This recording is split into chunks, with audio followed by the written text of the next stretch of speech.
Gue bertanya tentang seberapa pentingnya impact seorang Dillon Brooks di tim Kanada. Ternyata yang bisa gue spill adalah yang mungkin orang juga nggak banyak yang tahu. Terus gue lagi kecanduan kartu basket, man.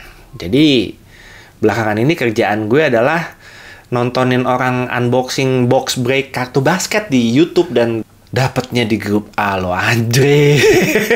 Andre dapatnya di grup A sama Korea, sama Thailand, sama Australia. Lama mau jadi. Tapi I don't know, mudah-mudahan sih kayaknya cepat atau lambat kayaknya Damian Lillard bakal setim sama Jimmy Butler sih kayaknya, feeling gue ya. Kalau bisa bawa Houston Rockets tembus ke first round doang loh. Targetnya nggak jauh-jauh, nggak muluk-muluk, masuk playoff, masuk first round, dapat bonus $1 juta buat Dillon Brooks.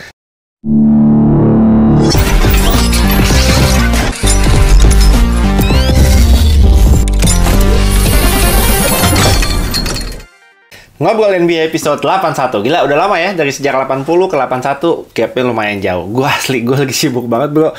Aduh, gue bingung nih mau bikin episode baru setiap hari. Udah gue rencanain, tapi ada aja kerjaan-kerjaan yang gak bisa gue tinggalin. Dan sama sekali 1 jam pun gue gak pernah punya waktu kosong bisa syuting episode baru. Tapi thank God hari ini gue ada waktu buat bikin episode baru. Walaupun kita bahasnya juga gak terlalu panjang. Ini lebih ke edisi kangen FIBA sebenarnya. Gue lagi kangen banget sama FIBA. Gila, men, dari tanggal berapa tuh? 25 kemarin, 25 Agustus sampai tanggal 3 September. Bener-bener 10 hari nonstop bolak-balik Indonesia Arena nonton berapa game? 20 game ya. 20 game total. Ada beberapa game yang gue gak nonton. Iran, Libanon, Pantai Gading yang gitu-gitu gue biasa gak nonton tuh. Tapi overall dari hari pertama sampai hari terakhir benar-benar luar biasa, pengalaman yang luar biasa. Yang penting semua bucket list gue udah kecentang tuh. Ketemu Shea udah, ketemu Lu Dort of course udah. Yang lebih unexpected lagi, ngobrol dan makan malam sama personal coach-nya Lu Dort. Itu ngobrol banyak, man. Itu ngobrol banyak sama dia. Namanya Faiz Ahmed. Dia didatangkan langsung dari Montreal ke Indonesia buat nemenin Lu Dort latihan shooting terus. Ketemu Shea, ketemu Lu Dort, ketemu banyak sekali pemain-pemain yang sekarang main di NBA juga. Ketemu Yago, Arthur Zagars dan lain-lain. Porzingis duduk persis di depan gue. Hunting tanda tangan di Fairmont itu seru juga, banyak banget ketemu fans NBA yang kebetulan follow Authentics juga, say hi sama gue, kita foto bareng, foto-foto sama pemain, hunting tanda tangan itu seru, man. Itu mengingatkan gue pada masa-masa muda gue dulu yang demen banget hunting tanda tangan pemain NBA dan akhirnya bisa terwujudkan lagi di event FIBA kemarin, which is very very memorable kalau menurut gue. Gue yakin teman-teman semua pasti punya ceritanya masing-masing. Ketemu pemain favorit kalian, bisa Porzingis ketemu di airport, bisa Dillon Brooks ketemu di mall. Gue ketemu Dillon Brooksnya papasan di eskalator, gue turun dia naik gitu. Jadi mau foto susah. Akhirnya gue ada konten di IG. Senengnya mungkin yang paling bikin gue seneng banget ya, paling bikin gue seneng ketemu Shea, of course seneng dapat tanda tangan Shea, itu pasti satu bucket list yang udah gue centang. Tapi yang pengalaman paling luar biasa adalah di hari terakhir, hari tanggal 3 itu gue dikasih kesempatan buat nonton di courtside, which is di VIP paling depan bersama dengan tamu-tamu undangan lainnya. Itu game terakhir Kanada Spanyol. Itu serunya bukan main, benar-benar sampai detik-detik terakhir itu seru banget. Kanada bisa came back, ketinggalan berapa akhirnya benar-benar terakhirnya bisa menang. Itu pengalaman luar biasa, men, nonton di courtside, bener-bener udah depan lo itu lapangan gitu, dan bener-bener udah menikmati all the actions. Itu bener-bener dari jarak dekat ngelihat pemain setinggi-tinggi apaan tahu. Dan ya kalau gue nonton courtside di game NBA di crypto misalnya atau di mana itu udah nggak kebeli, udah tiketnya udah mahal banget udah. Jadi kemarin thank you buat FIBA untuk kesempatannya buat gue bisa 10 hari gue menjadi partner medianya mereka juga, dan di hari terakhir dapat kesempatan nonton di courtside. Itu benar-benar satu blessing yang nggak akan pernah bisa gue lupakan. Oke, enough about FIBA, tapi gue masih kangen. Gue kemarin naik sepeda keliling di depan Indonesia Arena, kangen aja ngelihat kehebohannya kalau udah jam-jam segini nih, jam-jam 5, jam 6 sore tuh udah aduh ketemu sama fans-fans di sana tuh seru-seru banget, ketemu sama teman-teman baru, salaman, say hi, ngobrol, foto bareng dan lain-lain. Wah, gokil man. Mudah-mudahan ya satu saat nanti, mudah-mudahan tahun 2024 kalau NBA Global Game mungkin kecepatan karena mereka biasa butuh waktu setahun lebih buat survei tempat dan lain-lain. Jadi hopefully 2025 nggak muluk-muluk bisa ada NBA Global Game di Indonesia. Mudah-mudahan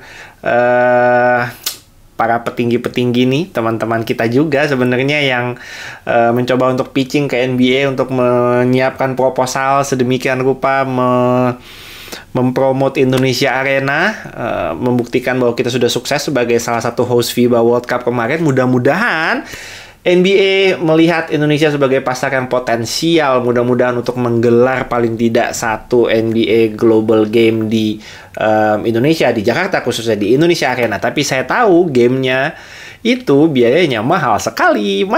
Kita ngomongin udah bukan miliaran, puluhan miliar, tapi udah ratusan miliar itu untuk mendatangkan dua tim NBA ke Indonesia ya. Biayanya besar sekali, tapi mudah-mudahan hitung-hitungannya nanti masuk dan NBA memang melihat Indonesia sebagai pasar yang potensial. Mudah-mudahan 2025 lah, jangan 2024, kecepatan. Itu surveinya butuh waktu lama itu, dan otomatis lobby-lobbynya juga butuh waktu lama, dan hitung-hitungan bisnisnya juga harus masuk. Jadi mudah-mudahan target tercepat 2025 ya, 2025 mudah-mudahan ada game NBA di Indonesia. Dua lah, biasa kalau ada global game tuh biasa dua ya, dua pertandingan walaupun timnya sama. Waktu itu terakhir di mana ya? Di Asia tuh di Taipei kalau nggak salah ya, gue lupa. Shanghai, Taipei, gue lupa deh, gue nggak datang waktu itu. Oke. Terus gue lagi kecanduan kartu basket, man. Jadi belakangan ini kerjaan gue adalah nontonin orang unboxing box break kartu basket di YouTube, dan gue udah beli beberapa di Amerika, lagi on the way ke Indonesia. Tapi mudah-mudahan di edisi Ngobrol NBA berikutnya gue akan box break, karena ada satu yang gue beli di Blibli tadi. Ada tiga box yang gue beli dari Blibli. Jadi mudah-mudahan nanti pas unboxing, pas box break, gue akan videoin dan gue akan jadikan konten di Ngobrol NBA selanjutnya ya. Tapi dari kecil man, gue kalau kecanduan kartu basket gue dari kecil, dan kemarin ketemu banyak teman-teman yang manas-manasin gue lagi. Akhirnya gue terjerumus lagi, kecemplung lagi, suka sama kartu basket. Alamak, mana mahal-mahal banget lagi sekarang. Mahal-mahal banget asli. Kalau dulu mah masih murah. Gue tiap minggu tuh dulu nongkrong di toko kartu basket. Udah nggak ada hidup gue kalau Sabtu Minggu udah nongkrongnya di tempat kartu basket. Di DH dulu, Pondok Indah. Anak 90-an pasti tahu ada toko kartu basket namanya DH di Pondok Indah. Sekarang ada di Arta Gading, ada di Blibli juga, salah satu official partnernya Panini juga di Indonesia. Kebetulan direktur marketingnya Blibli teman saya. Jadi kayaknya saya mau minta di endorse saja. Nanti kalau beli mulu saya nggak kuat, banyak banget. Tadi beli udah 1,5 juta. Yang dari Blibli, yang dari Amrik on the way itu ada 4 box, itu udah sekitar 2 jutaan ya. Aduh, kalau udah hobi, udah keracunan gitu, udah nggak, kalap udah. Mudah-mudahan nanti kita dapat kartu-kartu yang bagus lah. Oke, terus berita apa lagi kemarin? Indonesia baru dapat kabar udah drawing tuh buat qualification FIBA Asia. Dapatnya di grup A loh, Andre. Andre dapatnya di grup A sama Korea, sama Thailand, sama Australia. Lama mau jadi apa itu, tapi mudah-mudahan tetap optimis. Mudah-mudahan ini jadi satu challenge ya buat semua pengurus Perbasi, buat semua orang-orang yang terlibat dalam timnas. Mudah-mudahan bisa mempersiapkan ini sebaik mungkin. Dan kalau Brazil kemarin ya, Wi Santos kemarin bilang Brazil's gonna shock the world. Mudah-mudahan Indonesia gonna shock the world. Mudah-mudahan ya, kita optimis aja, kita support aja, walaupun itu grup neraka men, itu berat sekali. Kyrie Irving baru kemarin ada footage yang ngasih lihat logo barunya dia bersama sepatu Anta, karena dia udah desain sebagai menjadi signature playernya untuk Anta. Keren logonya, logo K. Tengahnya angka 1111, which is nomornya dia. Keren banget menurut gue. Itu mungkin ada banyak sekali arti di belakangnya, tapi paling tidak itu ada simbol inisial K-nya dan angka 11 itu 11 melambangkan nomor punggungnya dia. Dan Devin Booker juga tuh. Devin Booker bikin sepatu keren man menurut gue. Untuk jalan asik, untuk main juga gue nggak tahu sih. Performance reviewnya belum ada kan ya. Tapi menurut gue itu satu inovasi baru yang sepatu basket yang kalau dipakai jalan asik, dipakai di lapangan juga mudah-mudahan enak juga. Devin Booker, percaya gue kalau sama style Devin Booker, Russell Westbrook tuh pasti gaya-gayanya tuh warna-warnanya nanti warna-warna mereka lah yang udah fashionista gitu lah, udah pokoknya pasti harusnya keren. Trade pemain, ada 2 nama yang lagi panas rumornya, pasti Buddy Hield dan siapa lagi kalau bukan Damian Lillard. Damian Lillard nih, aduh, udah ngulur-ngulur waktu nih, udah mulai tarik ulur mulu nih. Portland nih juga nggak mau ngalah begitu aja ya. Dia minta aset banyak banget tuh dari Miami Heat. Semua asetnya Miami Heat dimintain sama Portland.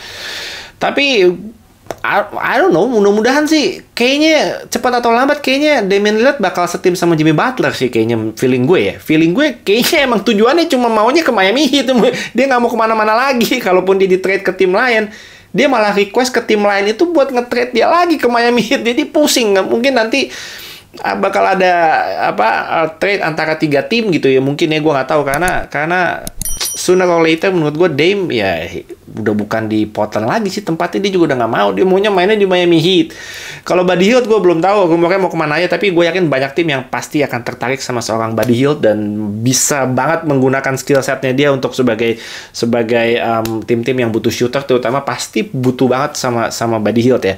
Gue nggak tahu angka-angka kontraknya, tapi hopefully dia bakal menemukan rumah barunya dalam waktu dekat. Indiana lagi bikinin paketnya lah untuk Buddy Hield. Houston Rockets tuh off seasonnya gila, dia ngesign banyak banget player dengan gaji yang menurut gue agak overpaid menurut gue. Mereka dapetin siapa aja ya? Fred VanVleet, mereka dapetin Patty Mills. Gue suka banget sama rookie mereka si Amen Thompson, sama saudaranya tuh Ausar Thompson juga. Gue suka sekali sama 2 rookie itu. Menurut gue mereka bisa jadi dark horse buat Rookie of the Year juga. Suka sekali gue sama mereka. Alperen Sengun, wah gila, off-season ini main di international competition. Keren banget ya Alperen Sengun, luar biasa, main keren banget. Mudah-mudahan ini jadi breakout seasonnya buat Alperen Sengun di tahun ini. Gue satu penyesalan gue yang sangat amat menyesal adalah tidak mendapatkan Alperen Sengun di OKC, padahal kita punya kesempatan itu dan kita malah memilih Trey Mann 2 tahun lalu ya, sayang banget. Dan KPJ, Kevin Porter Jr. lagi-lagi terlibat kasus juga di luar lapangan. Dia menganiaya pacarnya ya, dan gue nggak tahu sekarang kasusnya udah sampai sejauh mana. Tapi again, dulu di Cleveland kasus, sekarang di Houston Rockets kasus. Padahal dia potensinya gede, mainnya juga menurut gue udah makin matang, walaupun secara leadership dan apa-apanya belum terlalu kelihatan ya. Tapi dia sama Jalen Green menurut gue harapkan 2 ini bisa menjadi leader. Tapi oh my god, lagi-lagi kasus.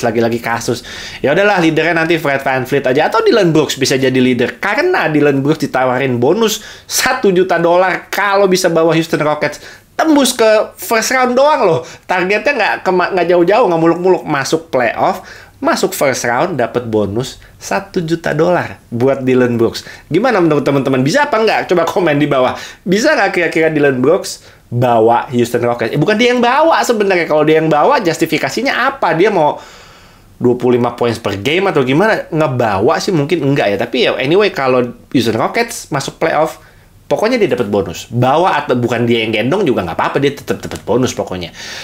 Dillon Brooks, satu hal yang bisa gue spill, bahasa anak sekarang tuh apa? Spill ya. Satu hal yang bisa gue spill di sini adalah pelajaran yang gue dapat dari makan malam bersama personal coach-nya Lou Dort kemarin di Spark ya, di Senayan Park. Gue makan malam sama si Faiz Ahmed itu. Gue bertanya tentang seberapa pentingnya impact seorang Dillon Brooks di tim Kanada. Ternyata yang bisa gue spill adalah yang mungkin orang juga nggak banyak yang tahu, mungkin nggak ada yang tahu juga. Ternyata di game pertama ketika Kanada opening night ya, Kanada ketemu sama Prancis, itu kan skornya ketat banget tuh sampai halftime kan. Walaupun di quarter 3, quarter 4 blowout dan akhirnya Kanada menang 30 poin. Tapi sampai halftime itu Prancis nempel terus. Kalau nggak salah cuma beda setengah bola. Dan di locker room ketika halftime itu yang menjadi leader, yang sangat-sangat vokal, yang mengencourage, yang memotivasi teman-teman semua pemain itu adalah Dillon Brooks.